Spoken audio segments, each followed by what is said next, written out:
Seja muito bem-vindo a mais um episódio do Maçonaria para Não Iniciados. Hoje damos início a uma nova série em nosso podcast, dedicada a explorar os ritos maçônicos praticados no Brasil.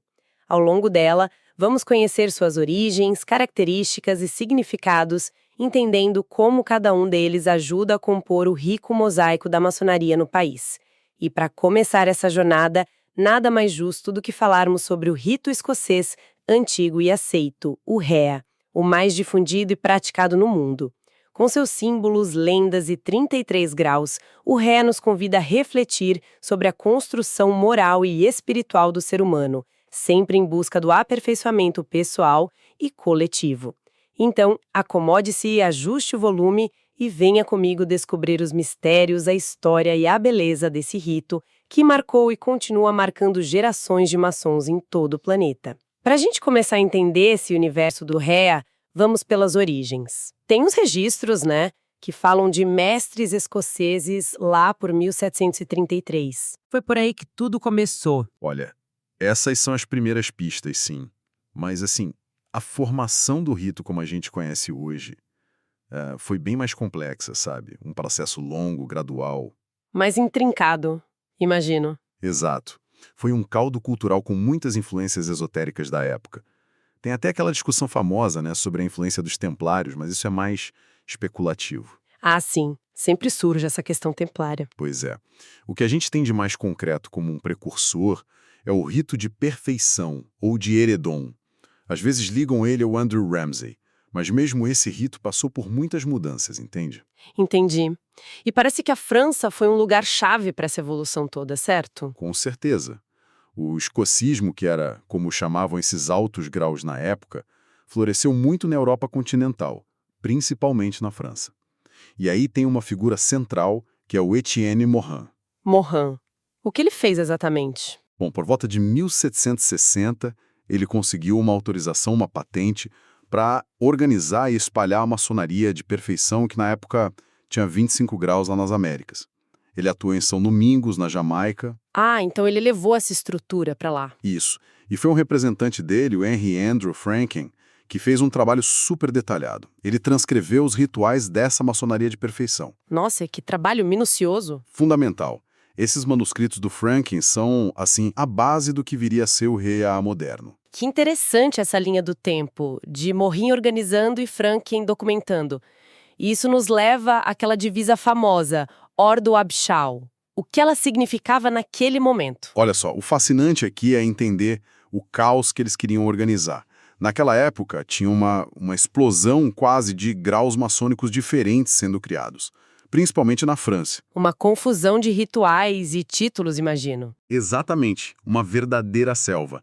Então, a sacada por trás do Ordem Vinda do Caos foi justamente essa: criar um sistema, uma estrutura que pudesse absorver, organizar, dar um sentido para essa multidão de graus que já existia. Ah, então não era só criar ordem, era integrar o que já estava lá. Isso. Integrar e sistematizar. Criar um caminho filosófico que fizesse sentido, usando o material que eles tinham à disposição. Foi uma resposta bem estratégica para a época. Faz todo sentido. Uma resposta para um problema real de organização. E o resultado é essa famosa escada de 33 graus. Como ela funciona na prática? Muita gente se perde um pouco aí. Pode parecer complicado à primeira vista, mas tem uma lógica, sabe? Uma progressão. Dá pra gente agrupar. Primeiro, tem a base, que são os graus simbólicos. Aprendiz, companheiro e mestre. O primeiro, segundo e terceiro grau. Que são comuns a quase toda a maçonaria, certo? Exato. São administrados pelas lojas simbólicas, que geralmente estão ligadas a grandes orientes ou grandes lojas. É o fundamento universal, digamos assim. Ok, o alicerce. Mas é depois disso, nos chamados altos graus, que o Rea se destaca, né? Como é essa subida? Pois é. Depois do mestrado simbólico, começa a jornada pelos graus que chamamos de filosóficos. E esses são administrados pelos Supremos Conselhos. A gente pode pensar em blocos, para facilitar. Blocos temáticos, talvez. Isso, tipo blocos temáticos. Primeiro vem os graus inefáveis, do 4º ao 14º. Quem cuida deles são as lojas de perfeição. Aqui, o foco é aprofundar a moral, a filosofia com base em lendas e símbolos bem importantes. Certo. E depois dos inefáveis? Depois vem os graus capitulares, do 15º ao 18º. Esses são ligados aos capítulos Rosa Cruz. O foco muda um pouco. Vai para temas mais ligados à cavalaria, à ética, uma espiritualidade mais acentuada. Culminando no famoso grau 18, o Cavaleiro Rosa Cruz. Percebe-se uma mudança de tom mesmo, da construção para algo mais idealista, talvez? Exatamente. E a jornada continua. Depois tem um bloco bem grande, os graus filosóficos mesmo, do 19 ao 30º. São conferidos em corpos como os Areópagos, ou Conselhos de Cadus. Cadus. Esse nome é conhecido. O que se estuda aí? E o estudo fica bem denso. Muita filosofia, história das civilizações, ética social, a busca pela verdade por vários ângulos diferentes. É um mergulho profundo. Uau! E ainda tem mais. Tem sim. Para fechar essa parte progressiva, vem os graus administrativos, o 31º e o 32º. São trabalhados nos consistórios. A ideia aqui é preparar os membros para a liderança para entender melhor a administração e a filosofia do rito como um todo. E o topo da pirâmide, o famoso grau 33, é só um título honorário ou tem uma função real? Boa pergunta. O grau 33, de Soberano Grande Inspetor-Geral, é o grau máximo sim, mas ele é administrativo e de governança. Ele é conferido pelo próprio Supremo Conselho, que é quem manda nos graus do 4º ao 33º numa região, num país. Então o Supremo Conselho é formado por membros grau 33. Basicamente sim. A função principal do Supremo Conselho e dos seus membros grau 33 é garantir que os rituais sejam seguidos direitinho, que a filosofia do rito seja preservada e administrar tudo isso. Não é só prestígio, é responsabilidade. Entendi. É uma estrutura que garante a unidade do rito, né? Exato. Essa estrutura centralizada com os Supremos Conselhos foi crucial para que o REA pudesse se expandir pelo mundo de forma organizada. Faz sentido. Agora, vamos mergulhar um pouco na filosofia, no simbolismo. Foi mencionado que é uma jornada espiritual, mas que tenta ir além dos dogmas religiosos. Aqui a coisa fica interessante mesmo. Como o REA consegue ser espiritual sem ser uma religião? Essa é uma das grandes sacadas, né? Não só do REA, mas da maçonaria especulativa como um todo. Ela nasce lá no século XVIII, uma época cheia de guerras religiosas na Europa, muita intolerância. Um contexto bem complicado. Muito. Então, a proposta foi criar um espaço onde gente de credos diferentes pudesse se encontrar, conversar como irmãos. E a ferramenta para isso foi usar símbolos, alegorias, lendas. Tiradas de onde, principalmente? No começo, muito da tradição judaico-cristã, da Bíblia, para passar ensinamentos morais, filosóficos que fossem mais universais. E aí surge a figura do grande arquiteto do universo, o GADU. O GADU, como um símbolo para unir todo mundo. Exatamente. Um símbolo de um princípio criador.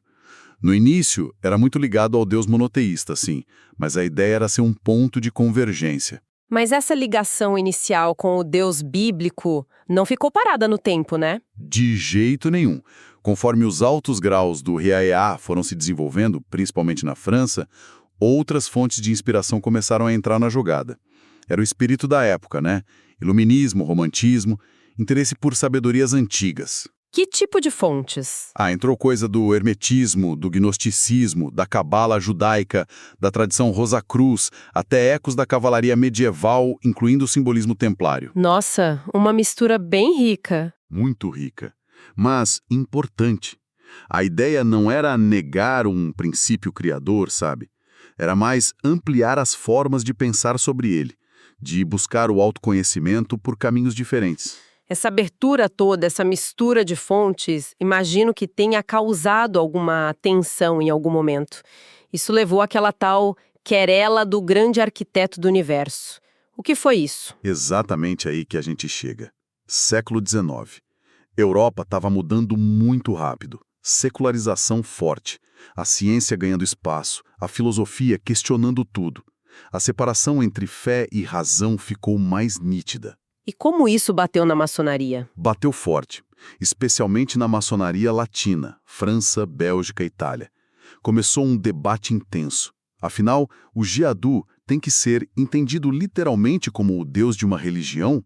Acreditar nele tem que ser obrigatório para ser maçom? Questões bem fundamentais. Muito. E essa tensão toda levou a um encontro super importante, a Convenção de Lausanne, em 1875.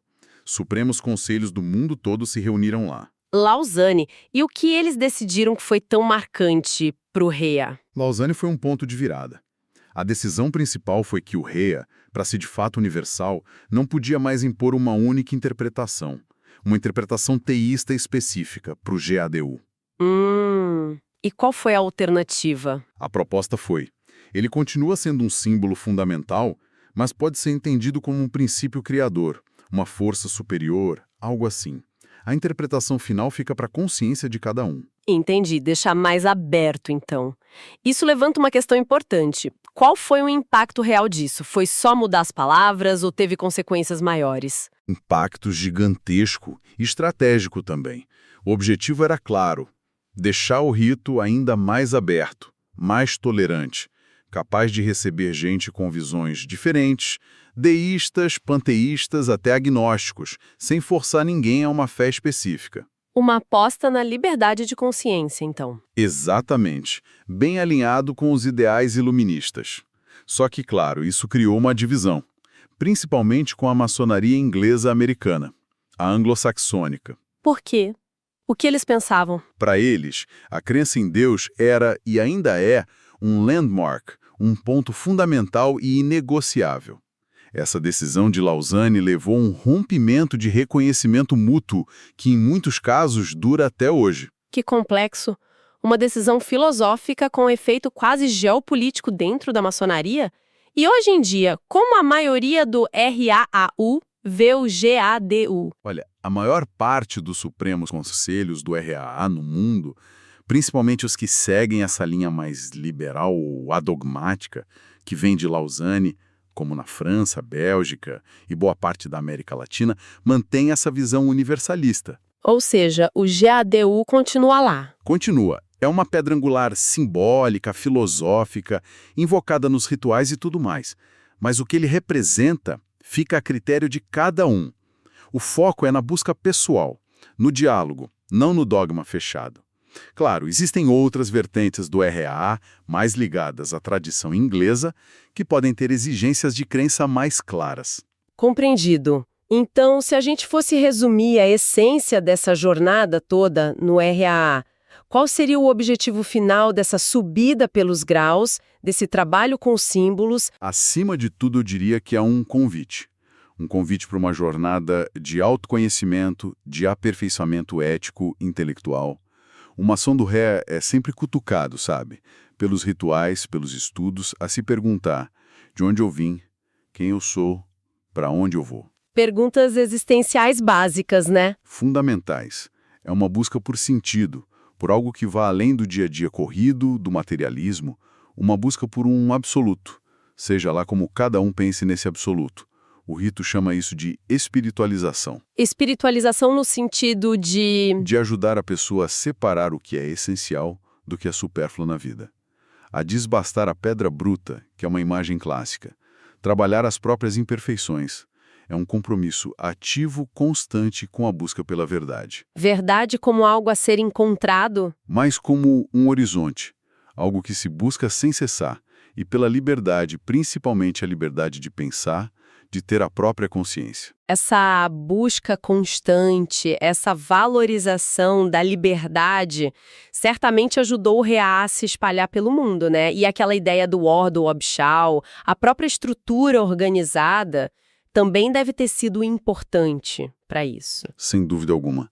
A estrutura de 33 graus, com os Supremos Conselhos governando a parte filosófica, do 4º ao 33º, foi um modelo de organização muito, muito eficaz. Por quê? O que ela permitiu? Permitiu uma uniformidade muito grande nos rituais, na doutrina, mesmo ritos se espalhando por países e culturas totalmente diferentes.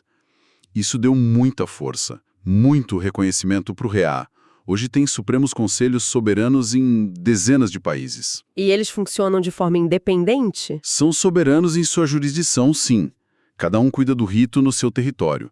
mas eles conversam entre si e se reconhecem, na maioria das vezes, claro, por causa daquelas questões de Lausanne, mantêm um padrão. Além dessa estrutura forte, teve outros momentos históricos, outros documentos que foram chave para consolidar o rito e permitir que ele crescesse tanto? Ah, sim, vários momentos. Documentos antigos, como as Constituições de Bordeaux, lá de 1762, ou a Grande Constituição de Berlim, de 1786, ajudaram a definir as bases legais, filosóficas, do rito que estava nascendo. Documentos fundadores, digamos. Isso. Mas, como a gente já falou bastante, as decisões lá de Lausanne, em 1875, foram, cruciais. Porque eles não só consolidaram a estrutura e revisaram rituais, mas principalmente por causa daquela posição sobre o GADU. A posição mais aberta, universalista. Exato. Aquilo deu ao REA as ferramentas filosóficas, a flexibilidade para conseguir se adaptar e crescer num mundo que estava ficando cada vez mais diverso. Então, se a gente ligar os pontos, essa flexibilidade filosófica que veio depois de Lausanne foi tipo um diferencial para o REA se espalhar mais que outros ritos, talvez. Ora, foi um diferencial muito importante, sim. Ao se colocar como um caminho de aperfeiçoamento que não exigia uma fé religiosa específica nessa vertente principal, ele conseguiu conversar com muita gente diferente. Gente de várias culturas e crenças. Sim, pessoas com formações diversas, cristãos, judeus, até muçulmanos em alguns lugares, deístas, agnósticos, encontraram no REA um espaço para crescer pessoalmente, para viver a fraternidade. Essa capacidade de se adaptar, mas mantendo um núcleo firme de princípios, busca da verdade, tolerância, fraternidade, aperfeiçoamento, foi essencial para ele se espalhar tanto e ter essa força toda em sociedades tão diferentes. Então, o que tudo isso significa? Tentando amarrar as pontas.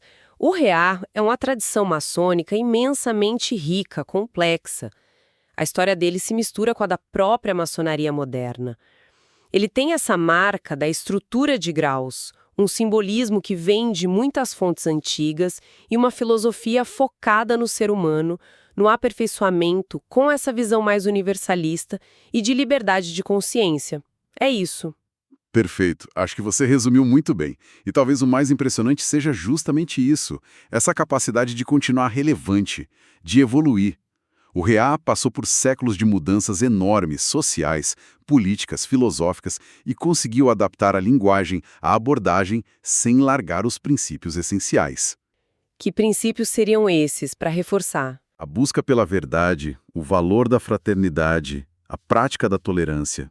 É essa mistura de estrutura sólida, profundidade filosófica que faz pensar, e uma incrível capacidade de adaptação que explica porque ele ainda é um caminho importante de desenvolvimento ético, intelectual, espiritual, para tanta gente no mundo todo. Isso nos deixa com uma última reflexão, né? Pensando nessa história toda de adaptação, como aquele momento-chave em Lausanne que redefiniu o GADU para abraçar mais gente, como essa estrutura filosófica do REA, que já se mostrou tão flexível, pode continuar relevante, continuar dialogando com o nosso mundo de hoje, que é ainda mais plural, mais fragmentado e que vive mudando jeitos de pensar sobre espiritualidade, ética, sobre tudo, né? É a grande pergunta, sem dúvida, para o futuro do rito. Mas talvez a resposta esteja justamente no que fez ele forte até aqui. Focar na jornada individual de cada um, na liberdade de interpretar os símbolos, e na capacidade de ser um espaço de encontro, de diálogo. Um espaço para buscar sentido além das respostas prontas, sabe? Permitindo que cada pessoa construa seu caminho dentro dessa tradição que é compartilhada. Chegamos ao fim desse nosso encontro em maçonaria para não iniciados. Quero agradecer muito pela sua presença e pelo tempo dedicado a ouvir estas reflexões. Lembramos sempre que este é só o começo de uma jornada de diálogo e aprendizado. Suas dúvidas e sugestões são muito importantes para que possamos construir juntos os próximos episódios. Se você ainda não conhece nosso canal, te convido a explorar os diversos episódios que estão disponíveis em nosso canal e que ajudam a compreender o cenário mais amplo da maçonaria brasileira. Se gostar, inscreva-se. Até o próximo episódio.